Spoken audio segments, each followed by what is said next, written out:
Hello, everybody. Welcome to our ProGender event, the online discussion of today on gender and research. It is the third team of ProGender project, and we are very happy today to have two speakers from each country that we collaborate and in this project, from Iceland, Norway, and Greece.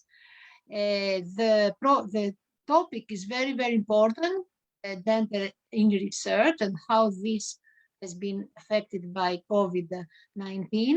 And I will give the floor immediately to Sofia Moretti, who is going to chair the discussion panel today. And one of the reasons is that she comes from the Trondheim University, Technical University of Trondheim, where they have a very, very strong center for research on gender. And they are very, very closer, let's say, to this topic than what we are in Panteion, that we are a social and political sciences. So it's better that Sofia chairs this discussion panel, and we will be all together for the next 1.5 hours. So, Sofia, please.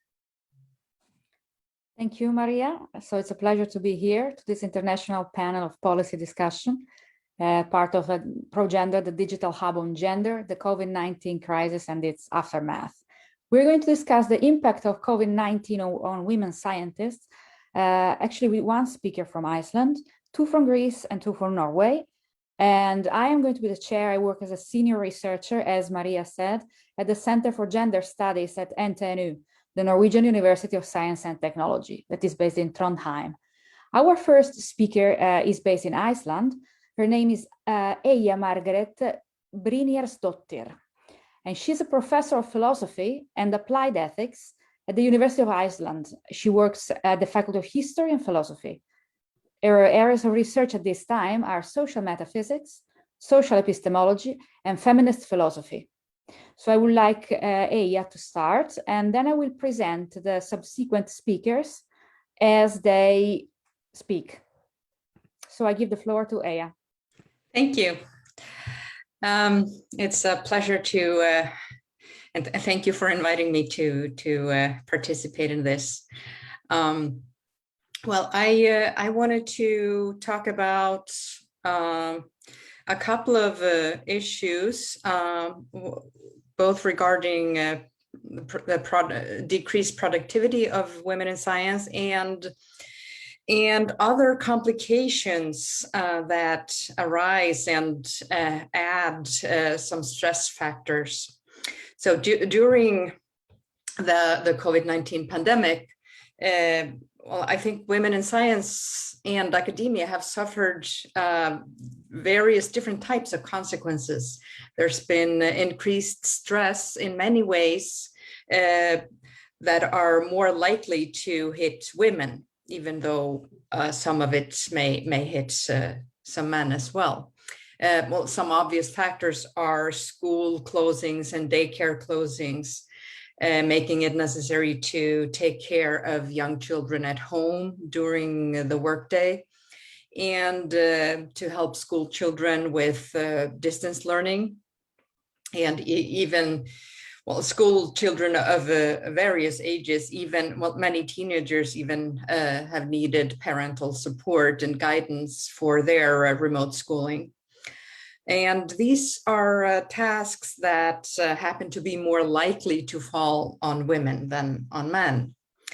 And of course, getting outside help with children, getting babysitters has been difficult due to social distancing regulations. Now, also many women have elderly parents or relatives or sick relatives, and they've been under increased pressure to provide emotional support during a difficult time when many of these people have felt isolated. So there's been quite a lot of emotional support, even on a daily basis, hours on the phone, perhaps. every day, and or helping out with various tasks such as shopping or running errands for others who are isolated due to the pandemic. And then, of course, there are the logistics of dealing with a new life. And women happen to be more likely than men to have to figure out and take care of various new needs of the household, such as, well, all these new things like acquiring face masks for the family. Where do I get the face masks? What kind of face masks should I be getting? And get perhaps new cleaning supplies, hand sanitizer, find out how to use these things, and so on. And women tend to be in charge of various kinds of planning regarding the family life. And when there are big changes, it can take considerable effort to reorganize everything. And women are also more likely to be in charge of grocery shopping. And now grocery shopping has been working a bit differently than before. So there has been the need to figure out what changes need to be made in the home, and how all these practical things work in this new life. And then the home maybe needs to be rearranged so that the whole family that's now home all day, and everyone is supposed to be working from home or going to school from home. And so there's a rearrangement of the home in order to find a spot for everyone to do their work. Things like preparing lunch for the family that is now at home all the time. That's maybe we're not used to having to do if everyone is away at work or school. And women may even end up at the bottom of the priority list when it comes to finding a comfortable working spot at home. Now, as a result, women in academia have had decreased time and energy and to dedicate to scientific productivity. And maybe there's someone else here who has some numbers regarding that. I don't know, but from what I've been hearing, there have been in very many fields fewer paper submissions among women, while there have been even an increase, at least in some fields or at some journals, there's been an increase of paper submissions from men who seem to somehow have had more peace to be productive in their writing. Now, but it's not only in the home that women have faced increasing household duties, and I want to talk about the academic household duties that women very often perform, so-called academic housework, and those duties have in many cases increased, among other things, because so much has had to be changed, and so there's a lot of not only maintenance but figuring out new logistics. And the academic housework duties tend to be more likely to be performed by women. There's a heavier load there. For example, many universities have put pressure on their faculty to make themselves available for all kinds of support for students who are, of course, having a difficult time due to the pandemic and may need help figuring out all the changes in the teaching arrangements. And of course, university teaching was changed practically overnight to distance learning. But this takes a great deal of work to set up.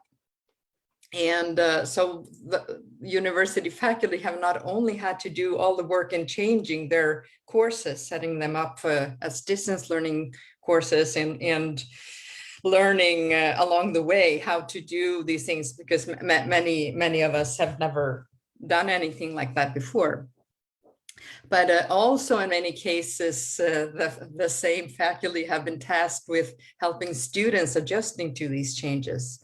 And of course, this is difficult for all university faculty, but there is a tendency among women to be more diligent concerning such duties and even to take on more of them. And they may feel more pressured to do so, to make sure that they answer their emails promptly, offer more online meetings with students, and make sure they're doing okay. There's this emotional support factor.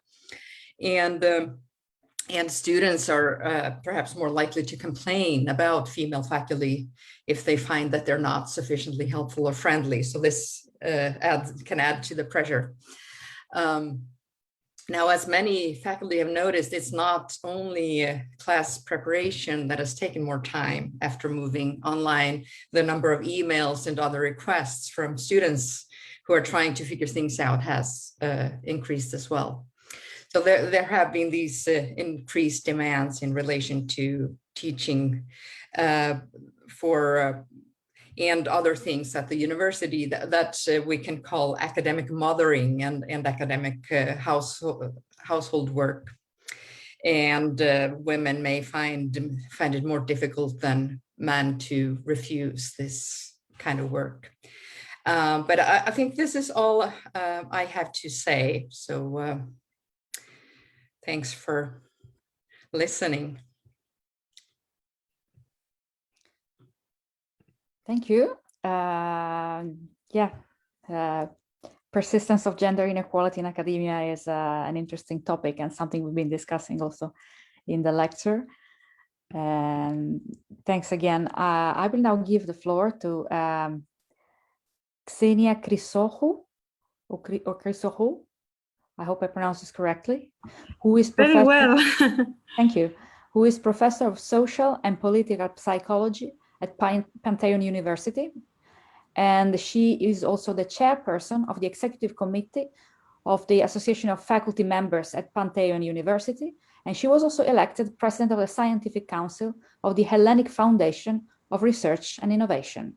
So a pleasure to have you here, Xenia, and looking forward to hearing what you have to say. Thank you, and thank you for the kind invitation. And since you kindly mentioned my other duties, part of being a scientist myself, I want to look a little bit about what happens in our fields. And if I may, I don't know who is hosting the event. If I may share with you my screen for a second, I would like to show you something before going into the details of our discussion. So I don't know if I have the permission to share. I'll try. Yes.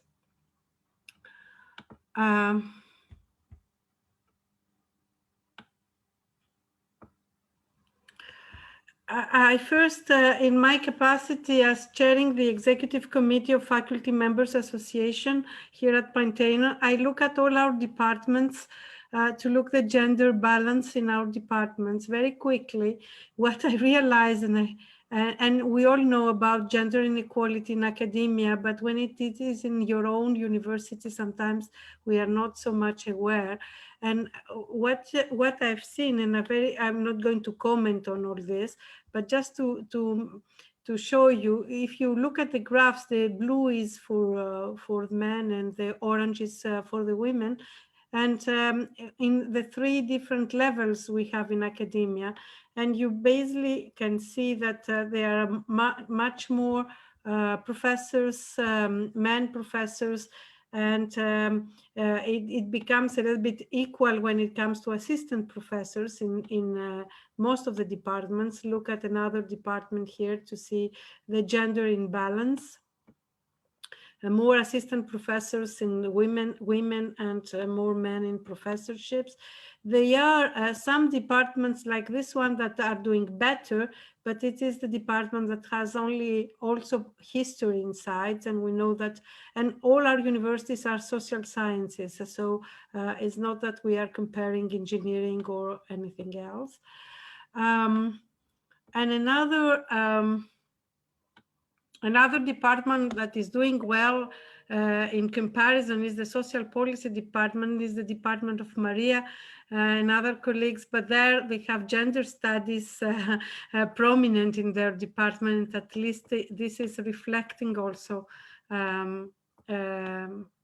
they are doing a little bit better.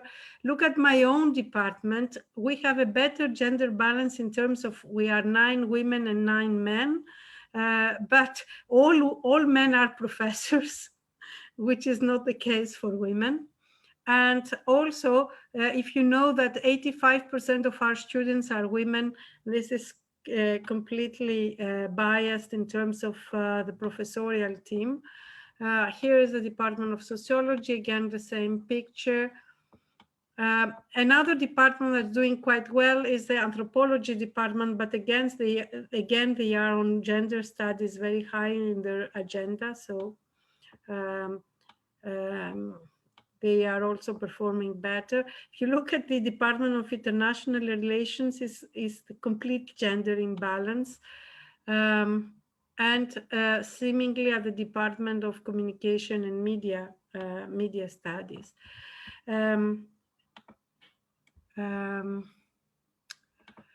The other, very quickly, I wanted to show you is with my other hat, which is the Research Council that I'm chairing, which is the main funding agency in Greece. And I look at our different goals. And if you see this first graph, in terms of PhD student scholarship, women are doing quite well. But if you go and look at how they are performing in calls relating to faculty members, things are not looking so well in relation to the gender imbalance. And finally, and this is my last graph, which is not honoring at all the foundation. Okay, we can understand perhaps the gender imbalance in physical sciences and engineering, but if you look here, the social science is a complete mess. Humanities are doing a little bit better, but here in social science, there is a big gap, although we know that a lot of women are working on academia on these areas. So now I'm going to stop sharing to come back. I wanted to share this with you because somehow I was invited in these 2 affiliations I have. And I'm not very proud of these results, I would say. But we have to discuss the COVID consequences on women in academia on the substrata of this inequality that exists in academia between women and men. So the COVID-19 pandemic comes on top of what it already exists in the comparison between men and women. And our colleague from Iceland, who very carefully described what happens in this period, explained very well why women in general find themselves in inequality in terms of scientific productivity or more mothering of students and doing all this housework within academia. I totally agree with the previous speaker, so I'm going only to bring in the discussion 2 points. Which are very much related. What happens with the COVID and and working from home means that for women, which is very important in their daily life, there is no more separation between private and working time and working life. And this is why these consequences that were described before are so much important for women. Because if you are at home, then you need to do, and you are portrayed as being at home and doing all the other things that you were doing when you are at home. So taking care of for children, doing all the housework, being responsible for shopping, all these things that you were suggesting, making lunches and dinners and everything. And the recognition of your working conditions are not there anymore, because you are at home, which is your kind of kingdom in some respect, and therefore there is no respect for working conditions, either teaching or and more importantly writing and reading, because teaching is kind of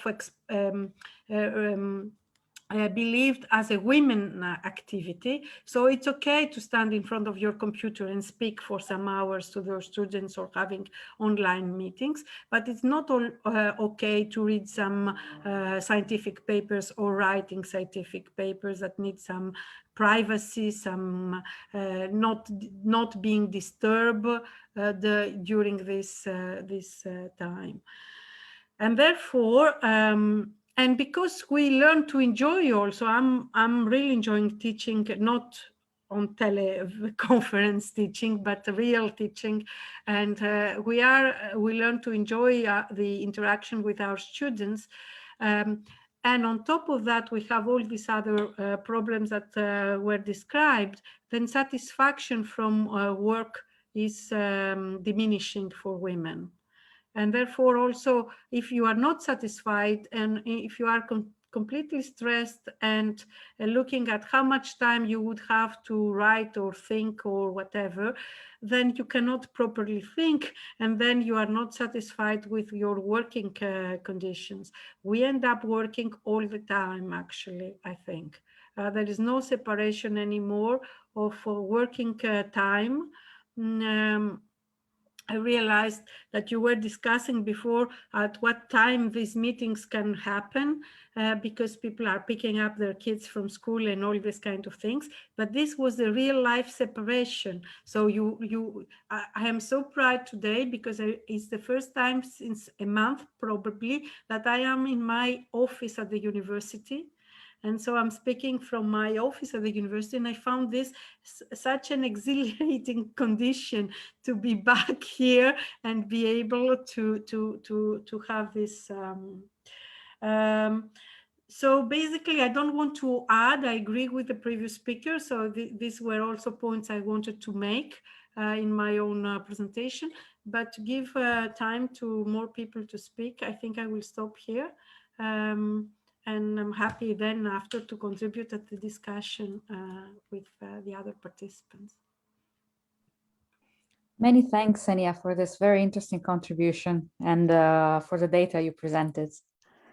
The next speaker is Joanna Zulaki, Associate Professor of Epidemiology at the Medical School at the University of Ioannina and at the Imperial College in London. So that's a dual appointment, if I understand it correctly. Joanna was awarded in 2019 by UNESCO an award for women in science as a recognition for outstanding women researchers who have contributed to scientific progress in Greece. And she is also a representative of the Hellenic Society of Academic Women. Joanna, the floor is yours. Thank you very much, Sophia, and thanks for the invitation. It's a great pleasure to be sharing today our thoughts on women scientists and how it affects us and how we can move forward as well. So there were very nice talks before because I think they set the scene, and I couldn't agree more on what it has been said. I think we are already aware of the problem that female scientists are facing. And this whole COVID crisis comes as a threat to all the hard-won gains we had achieved the last few years. So there were initiatives, and there were some gains in that had to do with gender in science. And I feel now that there is a great thread that will take us a few years back. And it's true that in times of stress, those that they have advantages can move on pretty quickly, whereas those that they don't have the advantages, they are more likely to experience instability and strain. And I think this is where we are with female scientists today, especially in biomedical sciences, which is my field. We had an unprecedented crisis and then unprecedented events in biomedical sciences. So we had a pandemic, and all of us that work in the field, we were very much interested to study this.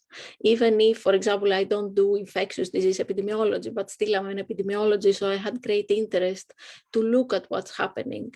And we found ourselves having the most limited time than ever to do this.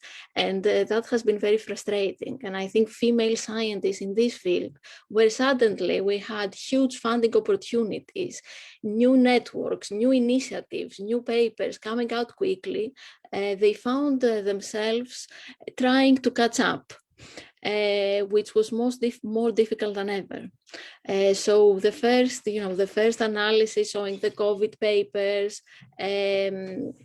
came up, and we saw such a decrease in female authors in these first papers. We saw a decrease in female productivity in these fields. I think that was a very difficult time for them, having also, their specific field progressing as fast as it could, and our need and our, I really wanted to do stuff, and I had new ideas and new grant applications I wanted to do, and I found myself not having time. So suddenly there was, more childcare than ever, homeschooling, other types of care that we may be having, affecting all this balance and productivity.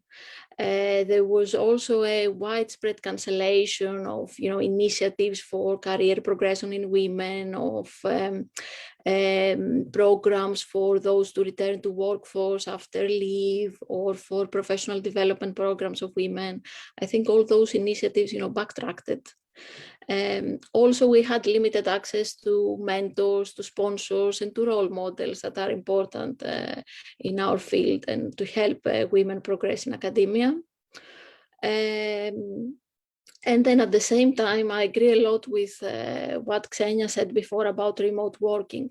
Although this is something we have been fighting for, to have flexible working for women, the way it happened now, it had a negative effect on women, because suddenly we had to be available 24 hours a day, whereas we had been fighting for not being available 24 hours a day. But now suddenly, we had to be available all the time, and all these work-life boundaries largely affect women more. It was more difficult to set those boundaries. So I think it is a recurrent finding that, they were more likely to carry out more domestic responsibilities while working flexibly, whereas men are more likely to prioritize and expand their work spheres in this area.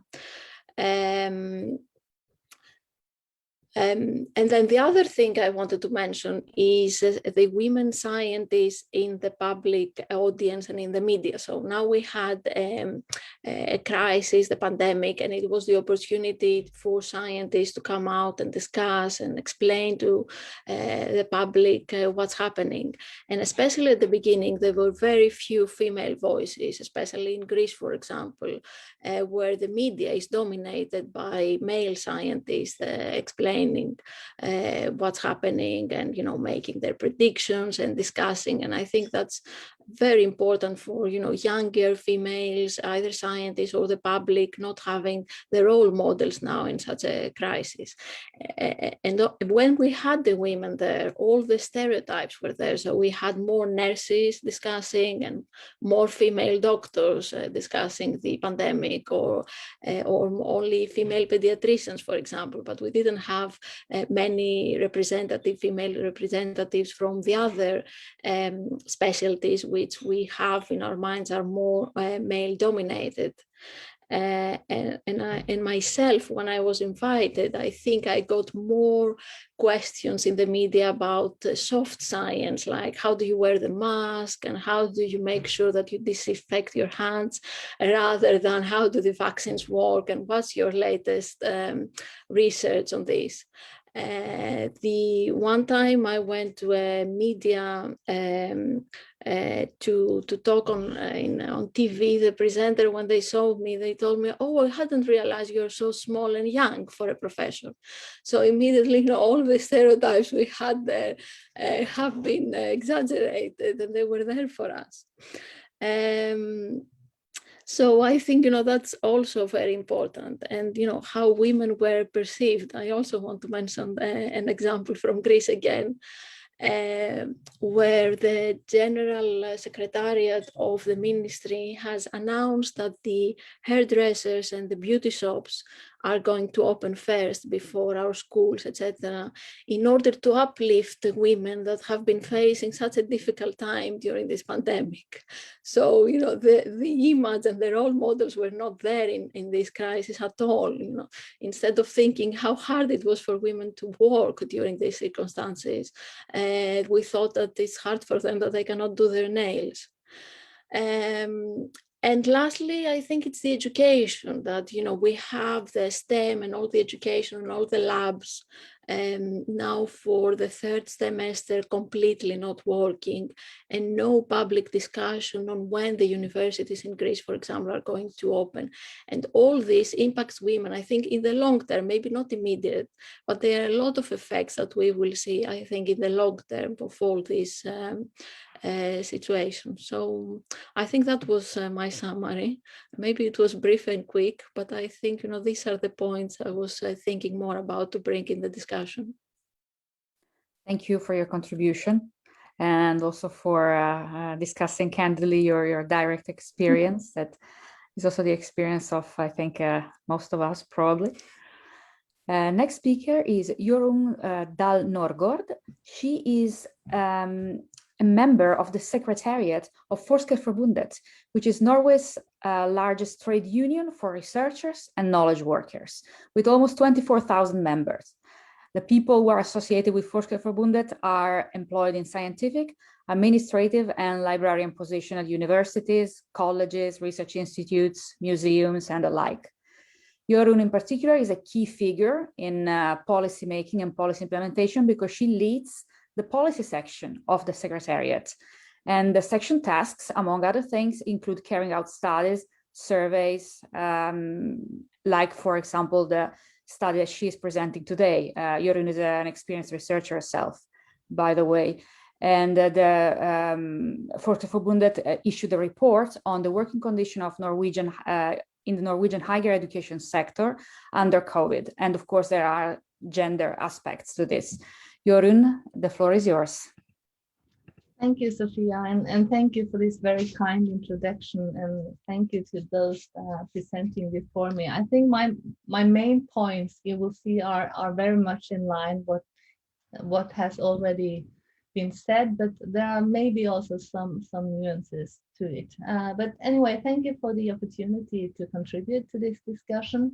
And I think we've already heard and know that there obviously are some short-term effects on gender balance and gender equality in academia.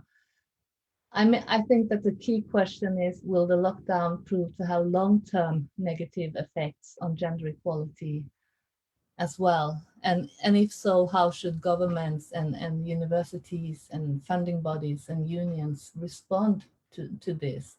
These are crucial questions to raise.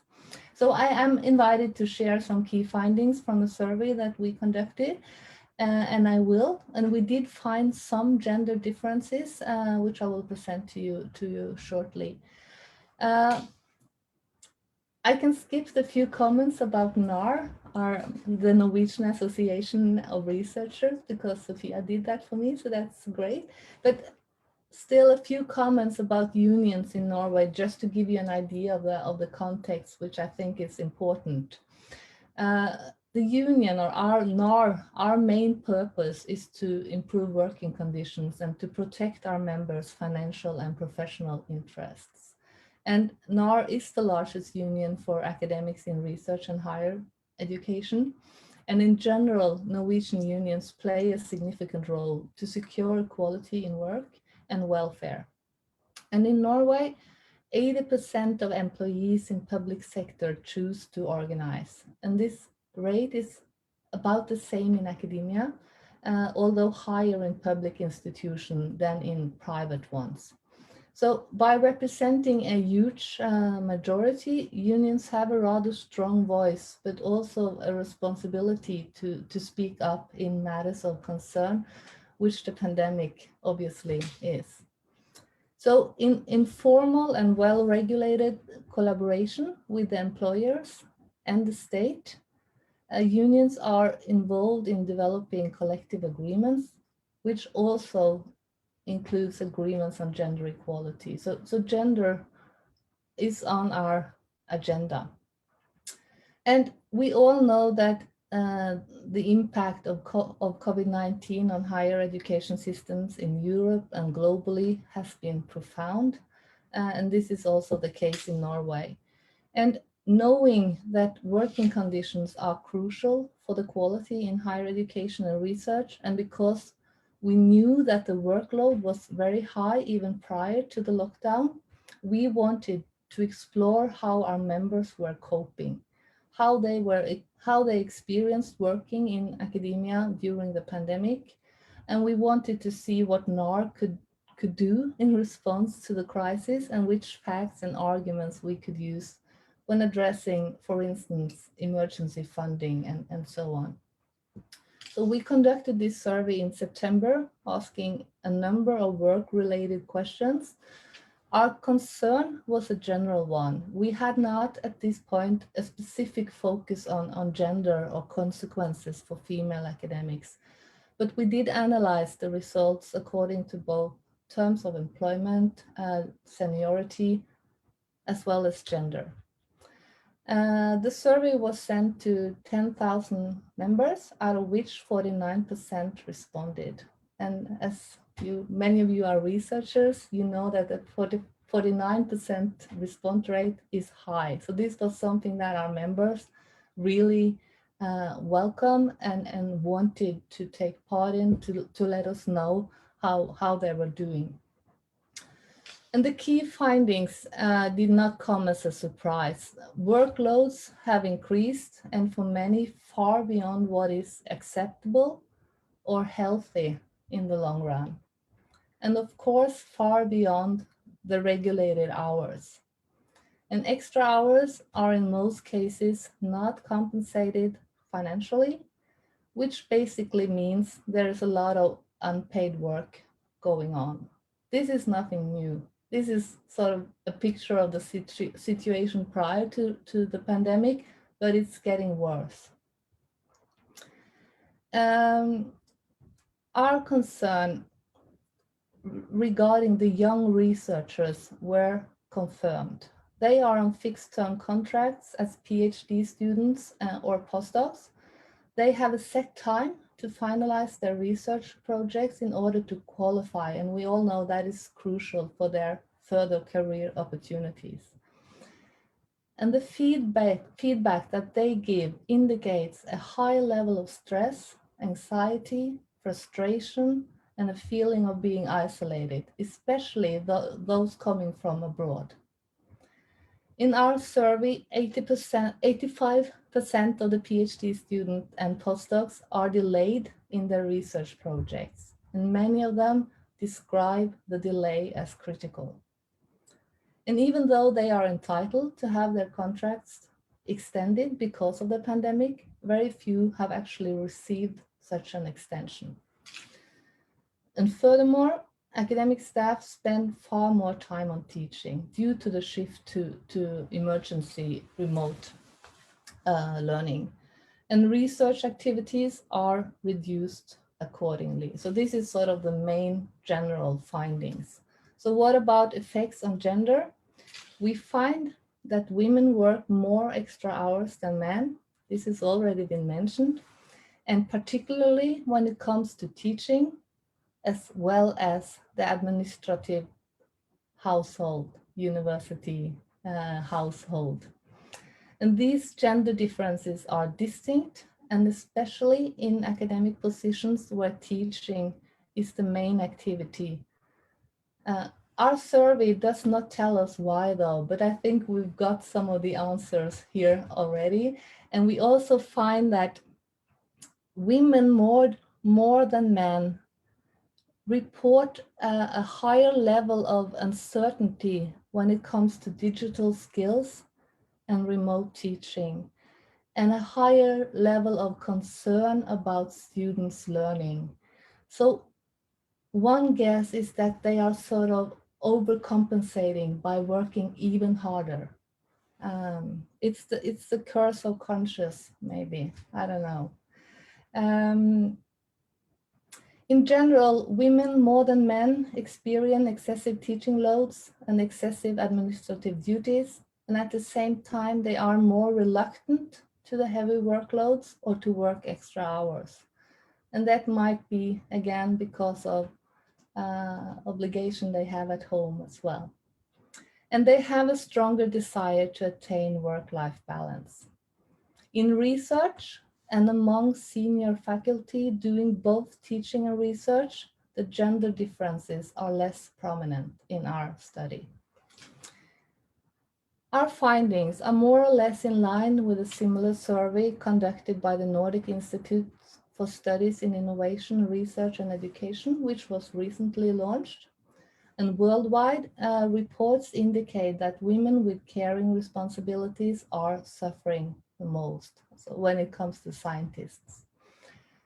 And as already been mentioned, we know that women were carrying a heavier burden for childcare and household labor activities prior to the pandemic, and these differences seem to be strengthened because of school closures and the shift to working from home.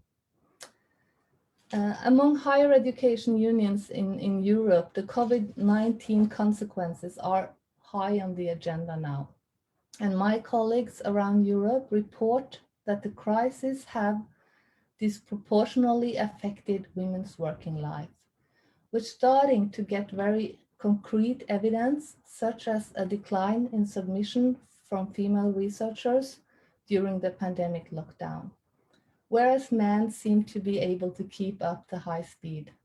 And this difference, this is a long-term negative effect. This difference will inevitably have an impact on women's access to tenure and promotion. And we saw the slides from Greece. This will not improve the situation, the gender imbalance. So to sum up, I think it would be correct to say that the gender difference we found in our survey and the consequences on gender balance among academics in Norway are maybe not as alarming as elsewhere.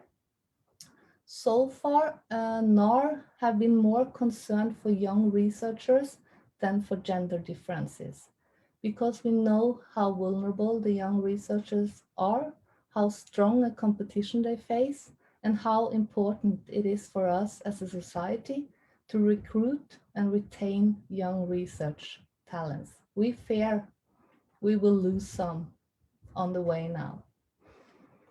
And because we know that even prior to the pandemic, young female researchers in Norway were less likely to recommend a career as a researcher than their male counterparts, because of the high degree of temporary positions, uncertainty, competition, workloads, etc. So this tells me that we should be aware of the gender-based obstacles, obviously, women in academia face. In Norway in 2020, every third professor is a woman. Among rectors, directors, deans, women are in majority. And even though there are, as in Greece, huge differences across disciplines, gender balance has gradually improved the last years. And this is the result of systematic work and awareness over years. And we must not allow COVID to become a severe setback, but focus on measures needed to limit its consequences. And that's what we're going to do in the Union. So thank you. Many thanks, Jerun. Super interesting. And a side note, Forskerforbundet, the trade union, which I mentioned before, NAR is the international name, Norwegian Association of Researchers, but it's the same thing we were talking about. So I use the Norwegian name instead. And yes, I think there's someone already asking in the chat how university supports women. And in Norway, I think at the associate professor level, we now have 50-50, right? I mean, in some fields, there's still underrepresentation at the associate professor level, but it's 50-50 overall. At the professor level, however, as you were saying, it's 1/3 women and the rest men. So there's still imbalance when it comes to the numbers. The balance is also the result, of course, of commitment by the government and various policymakers and bodies such as NAR, Forskerforbundet. Next speaker is Angelina Penner, who is a young researcher based in Norway. And at the time when the pandemics broke out, Angelina was the president of DION, the interest organization for PhD students and temporary knowledge workers at NTNU. So she will give us her experience and the experience of young researchers. Thank you, Angelina. The floor is yours. Hi. I think I share my screen now, right? That's one of those sentences. Yes, I can see your screen. Do you see the presentation side now? Yes, I can see the presentation. Okay, great. Well, thank you for inviting me to this panel. And I think a lot of the things I will say have been mentioned before. That's the curse of the last person speaking. But yeah, as Sophia mentioned, I was the head of the interest organization for PhDs and postdocs and a temporarily employed scientific staff at NTNU, which is the biggest university in Norway. And the acronym is DION. So I'm going to refer to DION. And of course, I wasn't alone. I was the head, but we had a board. And what DION is doing is basically a trade union soft, I want to say. We have a political part in the university structure, but we are also a low threshold contact point for PhDs and postdocs to ask questions that can be like very banal and everyday like, and they can reach to very big contractual issues, for example. And if things go well, interest organizations like DION and others, they are invisible, right? Like, because then business works fine and everything is smooth. And then that's basically what we wish for. But of course, in March 2020, this wasn't the case. And I'm going to talk about the first few weeks, because that's when I still was head of this board. The very first few weeks of COVID hitting Norway, or the restrictions hitting Norway. So March and April 2020. Yeah, and this is not like, it's not based on data that has been sort of analyzed in a good way or in a structured way. This is like basically a experience report, but I think we can still learn from it. So in March and April 2020, so the Norwegian government has set the first sort of shutdown on the 12th of March, and it came super sudden for a lot of us. It was a little bit unexpected, and it felt very sudden. So there was a lot of uncertainty in the first week or two after. And we received a lot of emails from PhDs and postdocs wondering about what that means, right? What this closing of the university means for their progress.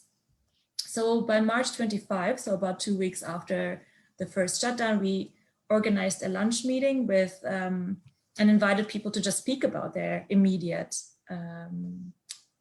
challenges.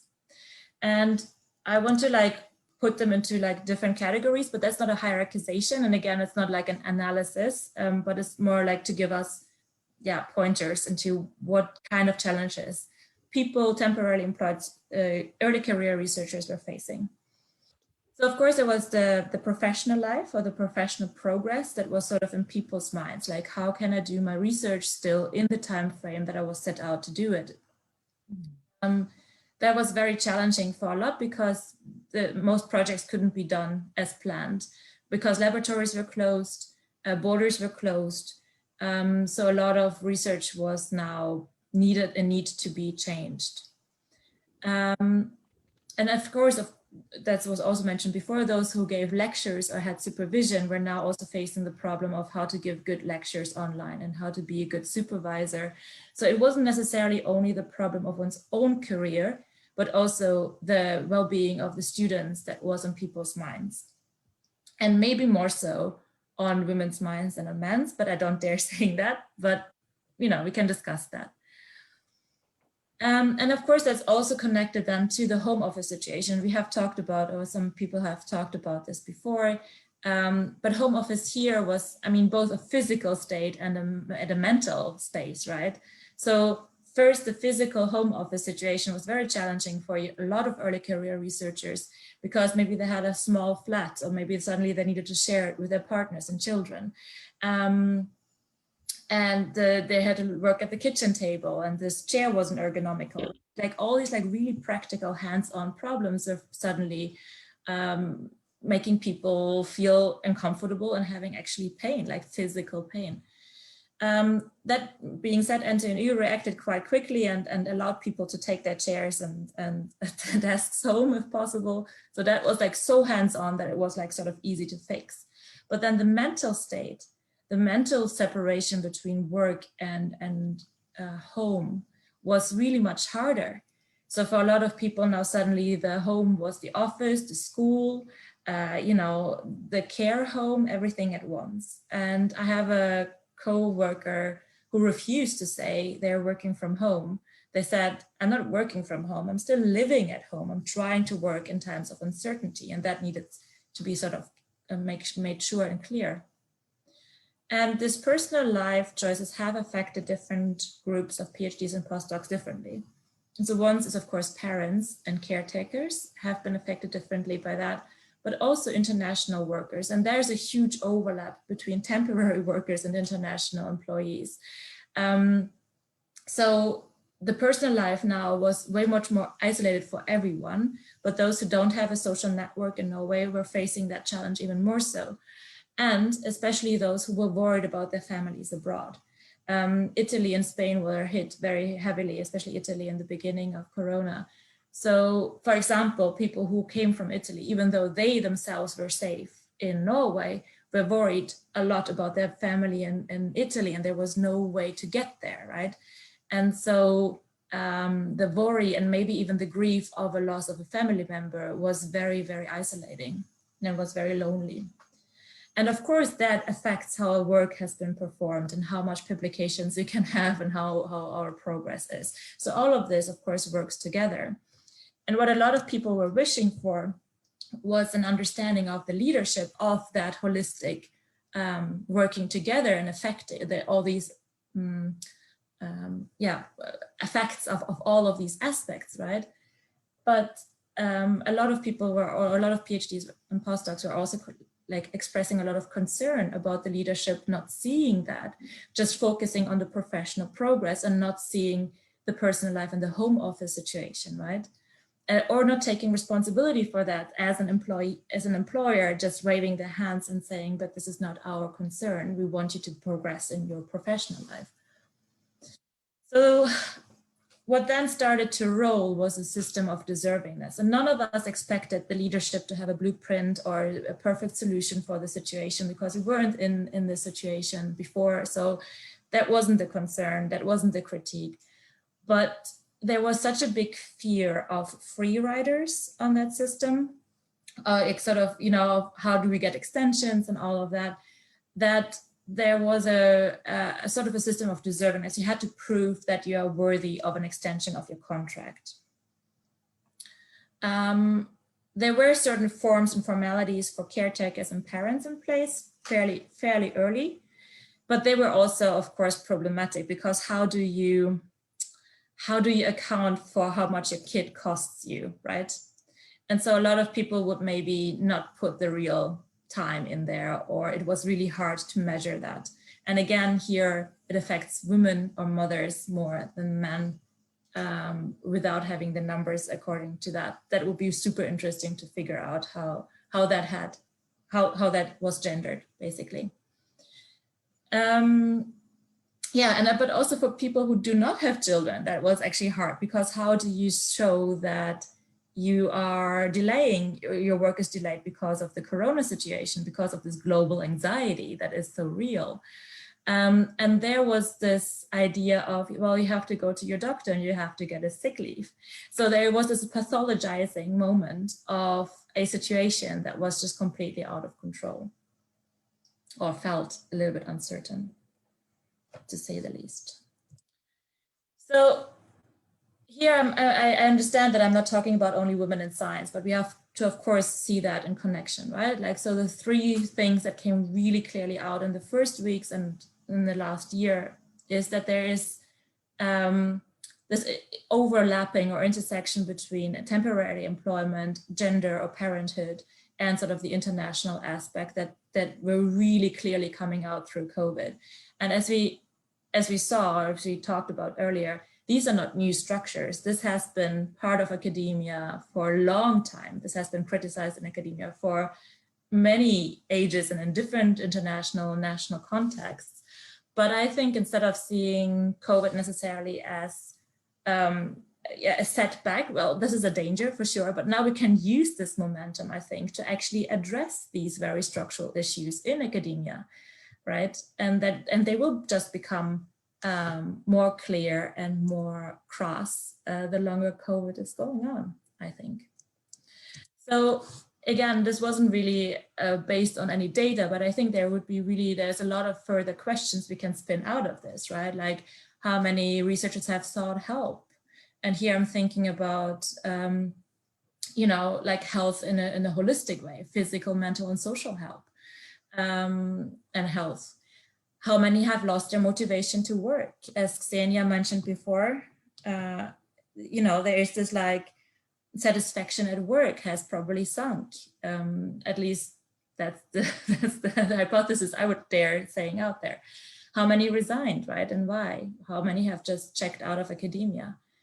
How did it influence international cooperation? That can also be a positive, because now you can invite the world home to your living room and you can travel through borders from there. So that could be a positive thing. How does that influence international collaborations?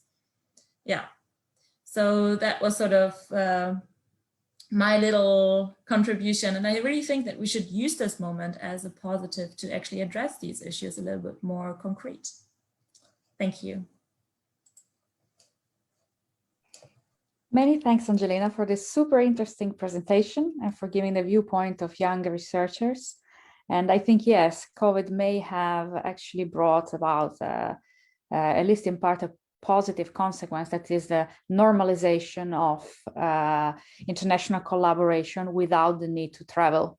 So the requirements of traveling a lot were known to create gendered obstacles for women in academia, especially those who are mothers. So that's very interesting. Many thanks.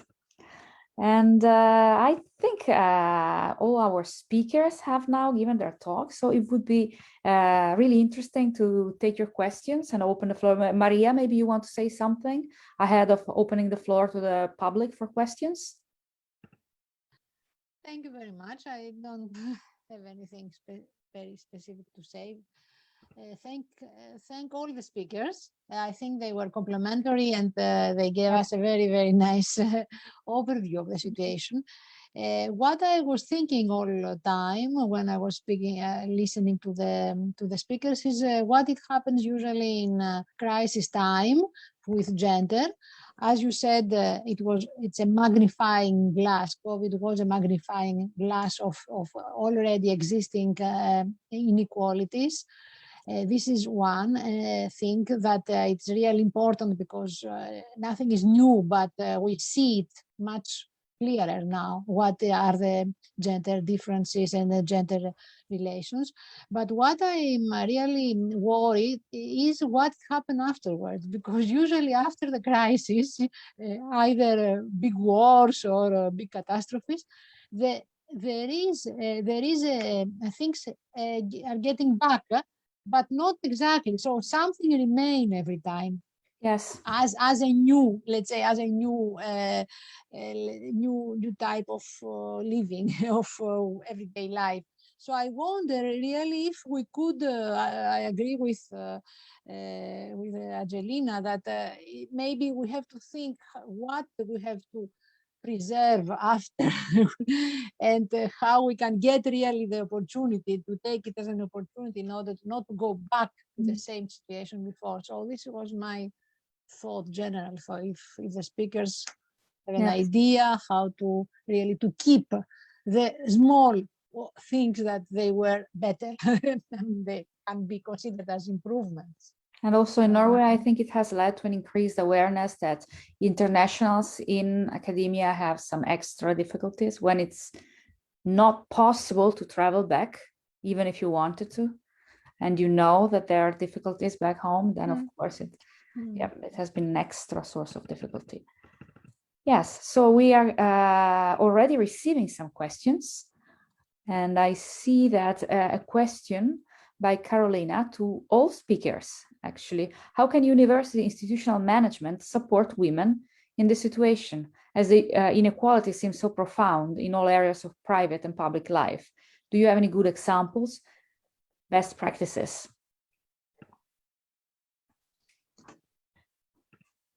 Well, yes, in Norway a lot has been done. Maybe if any of the Norwegian speakers want to say something, or I can say something. I mean, the very fact that the need to have knowledge of the situation of workers in the higher education sector under COVID was felt so soon, and that serious efforts were made to research the topic so soon shows that there is interest and there is commitment. When it comes to the management of university, so there's interest on several parts, but when it comes to the management of universities, that was a bit, as Angelina said, there were extensions for PhDs and postdoc, but then very narrow criteria, for example.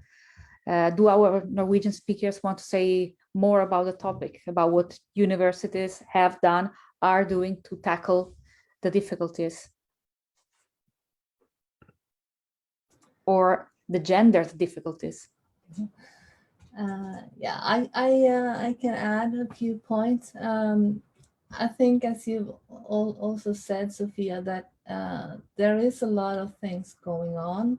I would say that there is a high level of awareness, but at the same time, it's not that this is something completely new.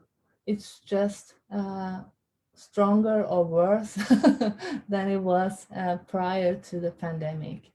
But I think they are introducing more and more programs to support teaching activities, because even though we now face, hopefully, a more normal semester next autumn, we also know that online teaching is sort of here to stay. It's going to be another balance than the one we see now.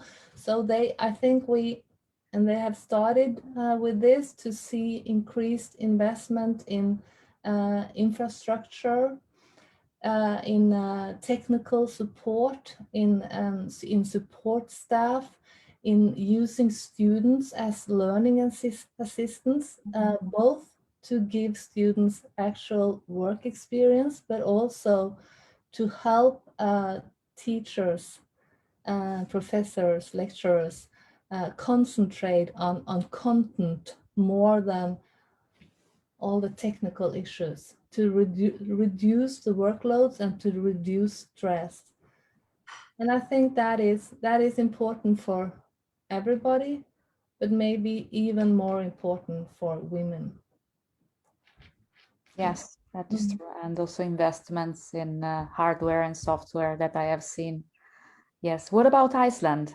Any of the Or maybe Angelina, you want to add something? I saw your hand now. Sorry, please. No, no worries. I was just wanting to support you in there as well, and say also that I think that what I said initially, that people wanted the leadership to acknowledge these interconnections, I think that has happened to a certain degree over the course of the last year, because I see there's a lot more like workshops about mental health and how PhDs and postdocs are supposed to keep sane in these times that come from the university. And I think that is, in the first instance, to take as a positive sign, at least, that there is a better awareness that, yes, this is a space also for employers to take responsibility.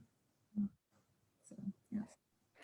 What about Iceland? Any? I mean, I like the points that that Jorunn mentioned about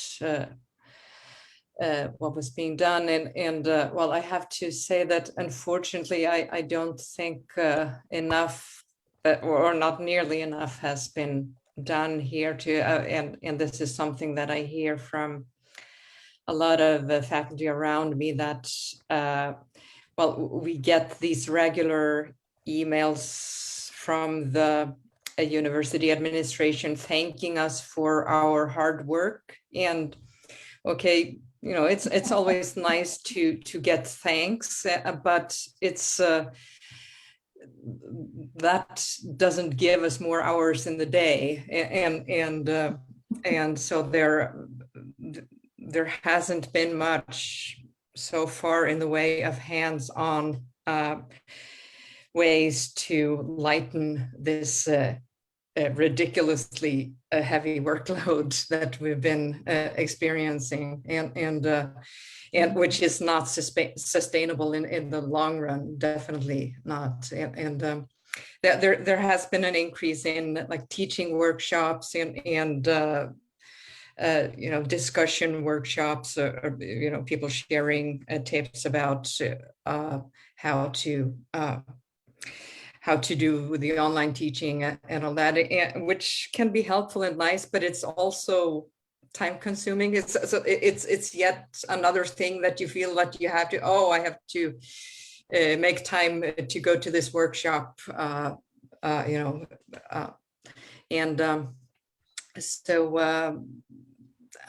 yeah, I only wish that we, and I think it's really important that that is done, that the administration finds ways to, I don't know, hire more people who can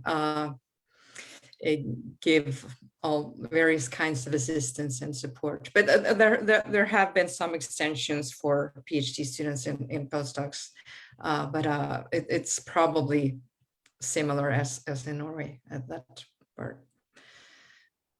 Thank you. Any Greek voices here? Or what has been done concretely? Well, not much, I would say. The first, I mean, to give extensions, for example, in our foundation for research, we gave extension to all programs.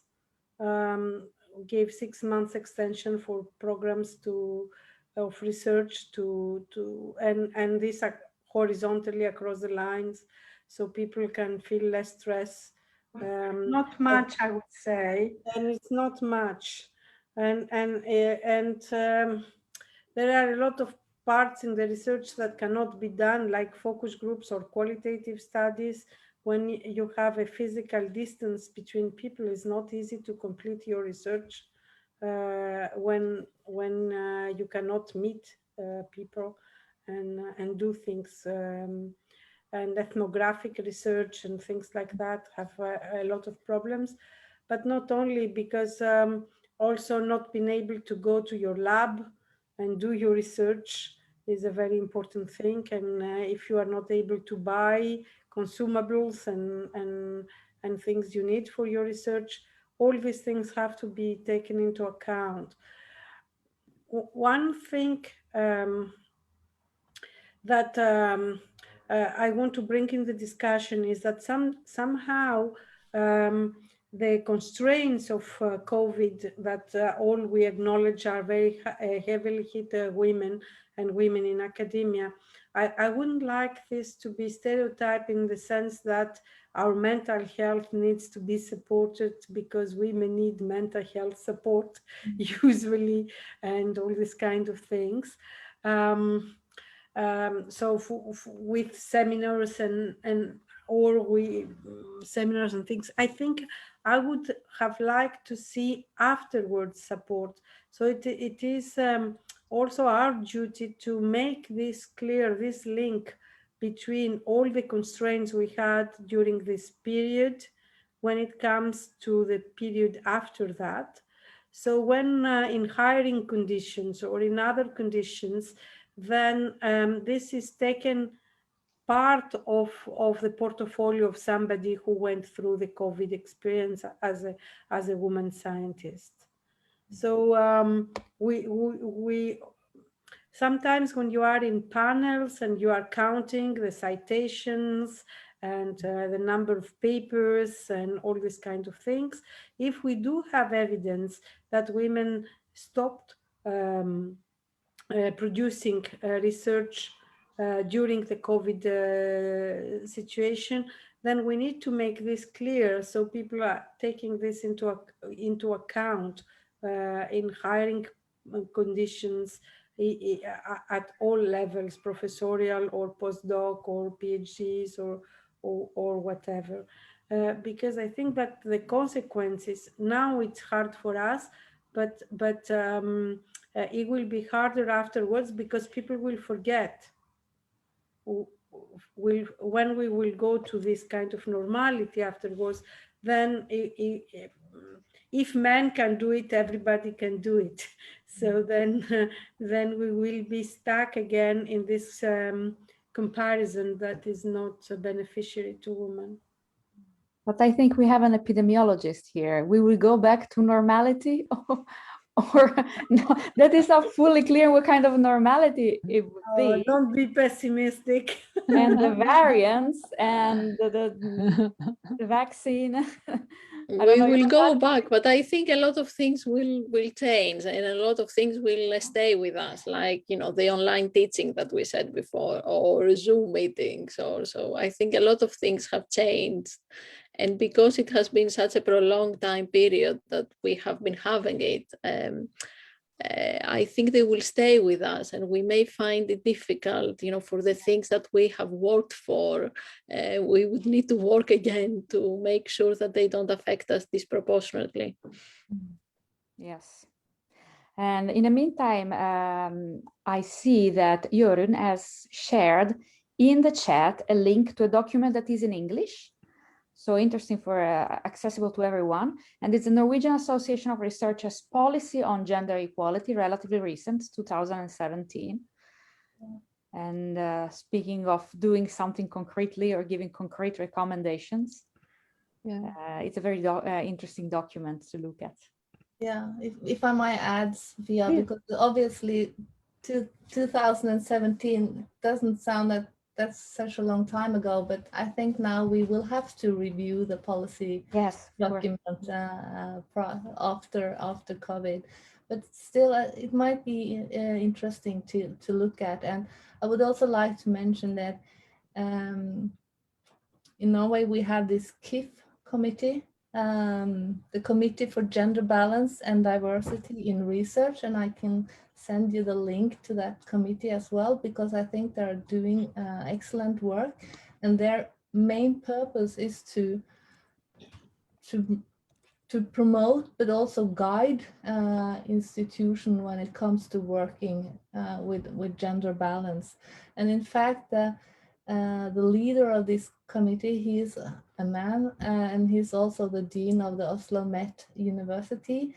And not long ago, he because he feared the consequences of COVID for female scientists, he argued that when the campuses and the institutions were gradually reopening before they closed down again, he argued that women should be prioritized to come back to their offices before men, because he wanted to give them sort of more.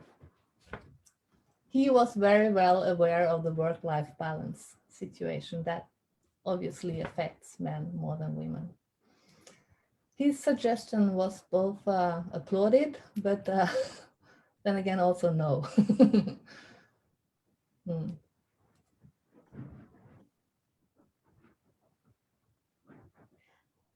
More questions? There are even more difficulties in the new generation of women who are pressed to postpone maternity. Interesting point, and a big debate in Norway as well. But can I come? This is an extra difficulty. I'm not sure, because women from past generation in a more gender imbalanced academia maybe had other type of difficulties, but yes, as usual, women's bodies seem to be public space and women's fertility seems to be up for debate. So that's something, when it is the right age to have children, that's something that is always debated as if it was some kind of public choice. But it's interesting to see that there is a perception of a generational difference in this respect. Anybody has comments on this? I suppose by the new generation of women, the person who asked the question means women academics or women researchers. Can I speak about intersection of women and disability and COVID? Yes, that's too a very interesting topic. Yeah, so hi, I'm Catherine. I'm from the United Kingdom. I'm in a small city. Catherine. Hi, I'm in a small city called Norwich on the east coast. It's really complex, that intersection.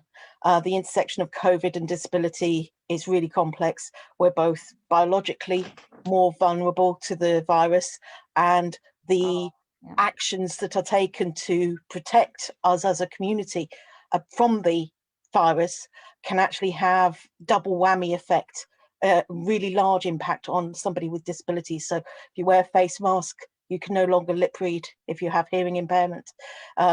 If you're autistic, you can really struggle with the changes of social interaction.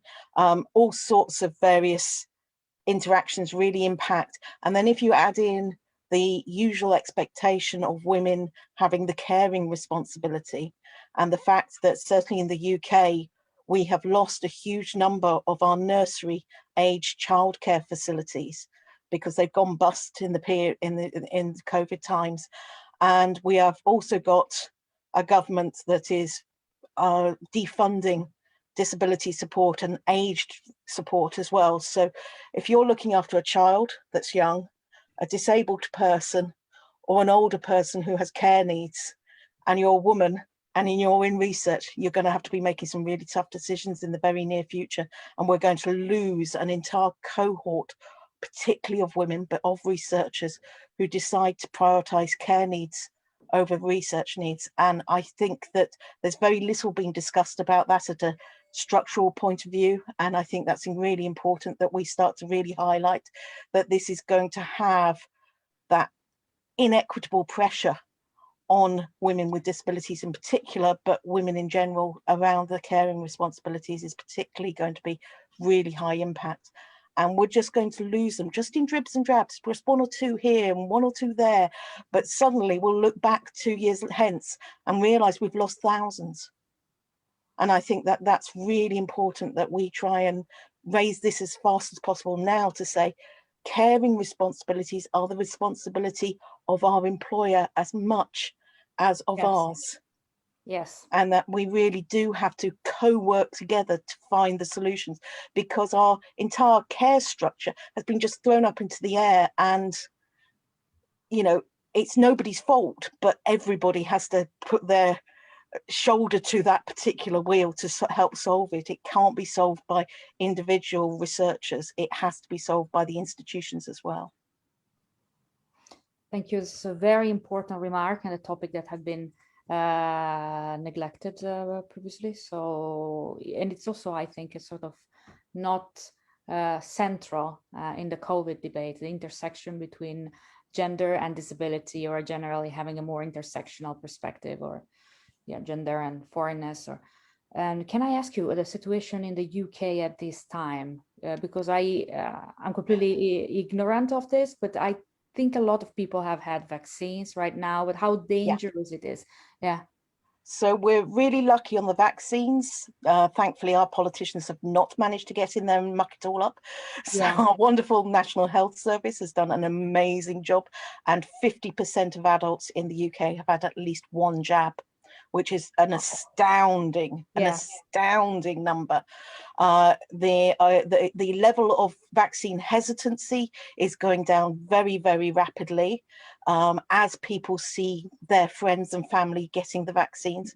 And so, although we had considerable concerns that there would be a considerable portion of the population not wanting to take the vaccine, that number is going down very rapidly as people see with their own eyes that this is a relatively safe thing to do, which is brilliant. We have a government that is basically doing eugenics by stealth, and not a huge amount of stealth, unfortunately.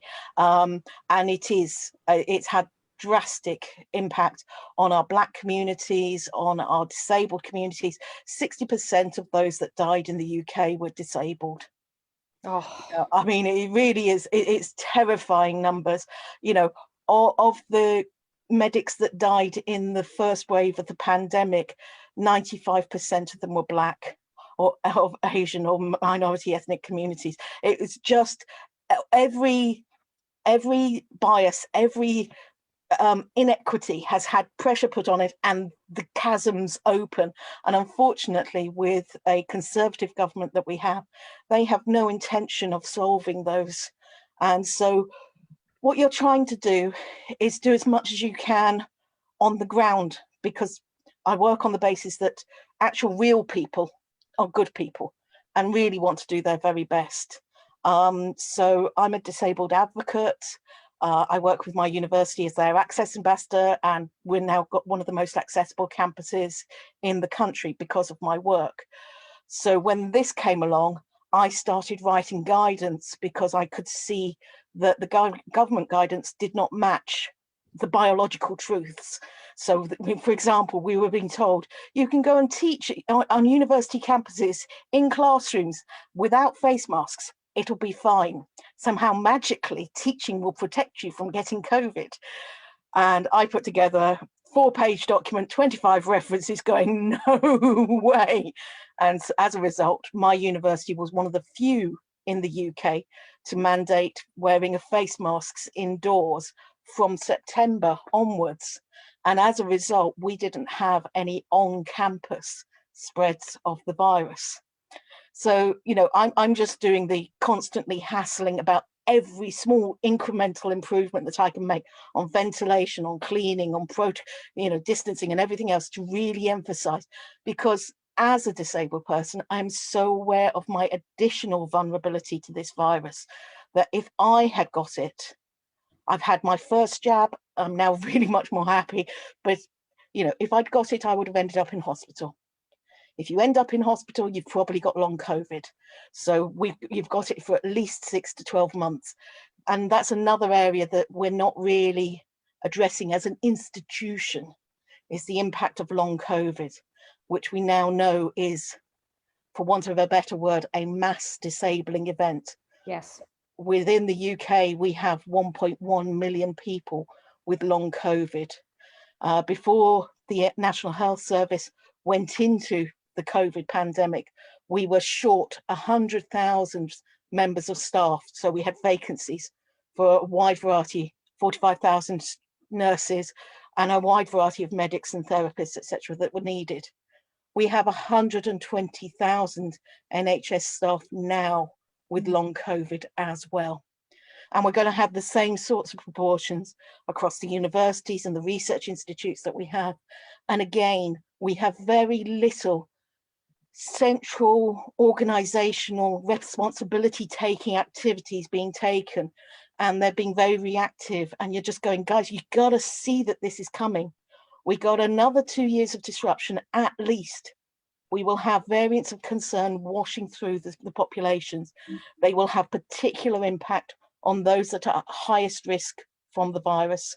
So again, my disabled colleagues and me, but also it will continue to have that disruptive effect. But also it is that thing of, we're not planning for how do we make sure that really good people stay in their jobs rather than make those really hard choices and they have to leave. But yeah, we've lost 150,000 people in the UK, and the vast majority of those were preventable deaths. And that's, I cannot describe the level of anger and sorrow that we have in our community around that. But I'm working on stuff. We have various funders in the UK, and there's an overarching funding organisation called UKRI, and I have a meeting with them next week because they're trying to improve research culture, because they've noticed even before COVID that some of the culture was fairly toxic and was damaging to both researchers but also the output of research, because it was pressurizing people to just produce results and without looking after people's well-being, and that leads to poor research. And I'm going to talk to them, and I pray like fury that I'm going to get in there and get some real structural changes. And COVID is absolutely going to be one of the areas that I talk about, and the intersectionality of disability, of feminism, of Black and minority ethnic people, and all these sorts of things. We have to come in and go, it's not just females, it's all of that. And be intelligent about how we're asking for stuff, because it's so important that we don't ask for stuff that then inappropriately oppresses somebody else by accident. And it's that sort of stuff. So I'm trying to make a difference. I've made small differences in my small area, but you get very frustrated when your government ministers claim they are doing evidence-led policy, and actually all they're doing is lining the pockets of them and their friends. Yeah. I am impressed by the work you've done, even though I think it shouldn't be, it was sort of bottom up. So it shouldn't really be your responsibility. It should be the employer's responsibility, the government's responsibility.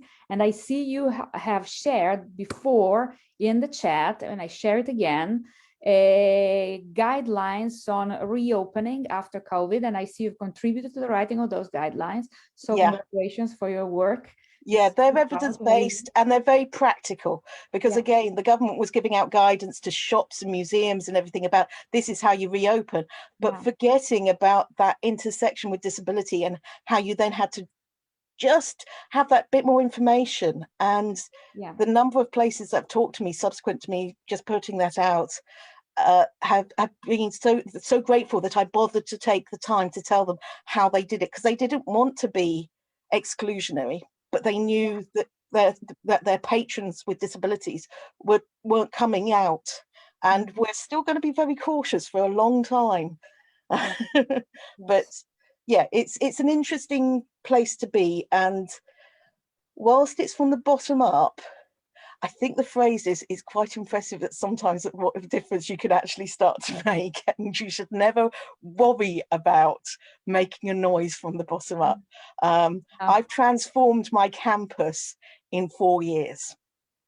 From being a 1960s concrete jungle, usual all sorts of stairs and steps and no lifts and no signage and no powered doors and everything else. I've installed over 200 powered doors. I've got one building, brand new building, admittedly, but I can point to it and I go, that building has no absolute barriers to access. And people tell me that that's not possible to build. And I go, yes, it is. I've just done it. And if people want to talk to me, I'll put my email in the chat, but I've got loads of guidances and things. And, you know, it is that thing of us getting together. We have so much expertise as people. And if we take that step past, oh, this is just my research zone, to actually, I have really brilliant skills for how to talk about complex stuff in simple ways, in ways that can be applied and all of that sort of stuff. that is where we've got the power and where we can really make a difference. And we shouldn't be afraid to step outside our comfort zones and shout a little. Thank you very much. Super interesting information. Thank you for telling us about your experience and for being with us. Wonderful to have such guests.